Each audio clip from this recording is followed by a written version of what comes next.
Bully, ബുള്ളിക്കുട്ട മുതലായ ബ്രീഡുകളിൽ allergy വരുന്നതിനെ കുറിച്ചാണ് ഒരു മാന്യ പ്രേക്ഷകന്റെ ചോദ്യം. ബുള്ളിക്കും ബുള്ളിക്കുട്ടയ്ക്കും മാത്രമല്ല, മറ്റ് പല ബ്രീഡുകൾക്കും ഇതുപോലെ അലർജി വരാറുണ്ട്.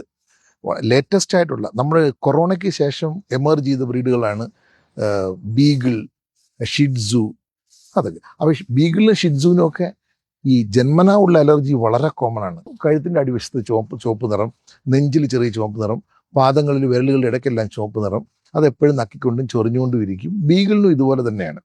അതുപോലെ തന്നെ ബുള്ളിക്കും ബുള്ളിക്കുട്ടയ്ക്കും ഇതേപോലെയുള്ള അലർജിക് ലക്ഷണങ്ങൾ കാണപ്പെടാറുണ്ട്. അപ്പോൾ ഇതിനെല്ലാത്തിനും കൂടെ കളക്റ്റീവായിട്ട് നമ്മൾ എറ്റോപ്പിക് ഡെർമറ്റൈറ്റിസ് അല്ലെങ്കിൽ നമുക്ക് അലർജിക് ഡെർമറ്റൈറ്റിസ് എന്നും പറയാം. ഇപ്പോൾ ഇത്തരത്തിലുള്ള രോഗങ്ങൾ സർവ്വസാധാരണമാണ് പല ബ്രീഡുകളിലും, പ്രത്യേകിച്ച് ബുള്ളിക്കും ബുള്ളിക്കുട്ടയ്ക്കും ഒക്കെ. അതിനൊക്കെ ഫലപ്രദമായിട്ടുള്ള ചികിത്സയുണ്ട്. പക്ഷേ ദയവായി ഓർക്കുക, ഈ അലർജിക് ഡെർമറ്റൈറ്റിസ് ഒരു ദിവസത്തെ ട്രീറ്റ്മെൻറ്റ് കൊണ്ടോ 10 ദിവസത്തെ ചികിത്സ കൊണ്ടോ മാറ്റാൻ പറ്റുന്നതല്ല. ലൈഫ് ലോങ് തെറാപ്പി ആവശ്യമായിട്ട് വരും. എല്ലാ ബ്രീഡുകൾക്കും, ഈ പറഞ്ഞ എല്ലാ ബ്രീഡുകൾക്കും ലൈഫ് ലോങ് തെറാപ്പി ആവശ്യമായിട്ട് വരും.